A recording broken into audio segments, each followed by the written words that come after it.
सूतक कल दोपहर 12:57 से सूतक आरंभ हो जाएगा। मोटा मोटी समझना चाहिए कि 12:30 बजे से सूतक का काल आरंभ हो जाएगा। वैसे 12:57 समय है, लेकिन अपने को 12:30 से मानना चाहिए, जिससे कि सूतक के पूर्व की जो तैयारी है वो 12:30 बजे तक कर लें। अपनी शिखा में कुशा धारण कर लें, जो भी सूखा सामान है उसमें कुशा डाल दें, उसमें कुशा डाल दें। और सूतक के काल में जो रुग्ण हैं उन रोगियों को फल जल आदि ले सकते हैं, अन्न नहीं लेना चाहिए। ग्रहण काल में सर्वथा जल भी नहीं लेना चाहिए, मलमूत्र का त्याग भी नहीं करना चाहिए। और रात्रि को 9:57 पर चंद्र ग्रहण का स्पर्श हो जाएगा। मध्यकाल रात्रि 11:42 पर होगा और मोक्ष काल रात्रि को 1:29 पर होगा। तो ग्रहण के स्पर्श से अर्थात रात्रि को 9:57 से रात्रि को 1:29 तक एक आसन से बैठकर अपने गुरु मंत्र का जप करना चाहिए। जो उस काल में गुरु मंत्र का जप करेंगे उन्हें पुरस्करण का पुण्य प्राप्त हो जाएगा।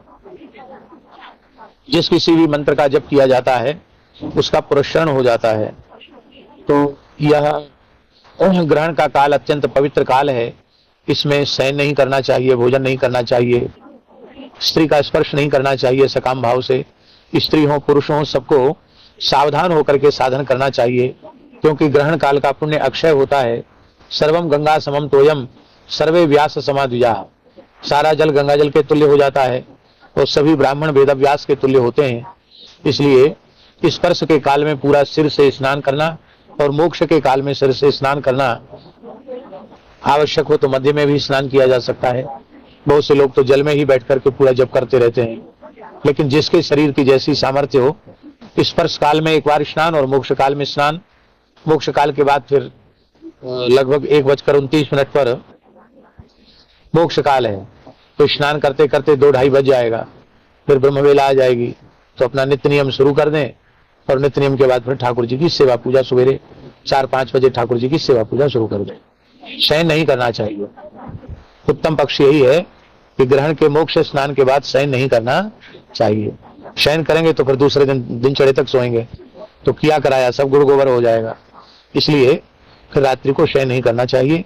1:30 बजे के बाद स्नान करके अपना नित्य नियम करके, क्योंकि ग्रहण के बाद बहुत कुछ आवश्यक शुद्धि भी होती है। कपड़े धोना, धुलाई, सफाई सब होता है कार्य, यज्ञ पवित्र बदलना। फिर भगवान का अपना नित्य नियम करते करते भगवान के उठाने का समय हो जाए। 3 बजे से भगवान की 4 बजे से सेवा शुरू कर दें। प्रेम से भगवान की सेवा करें। जिनको आवश्यक हो शरीर की दृष्टि से वो दिन में मध्याह्न में 1 घंटे 1.5 घंटे सो लें, पर्याप्त है। तो ये ग्रहण का काल व्यर्थ नहीं करना चाहिए। ग्रहण की सूचना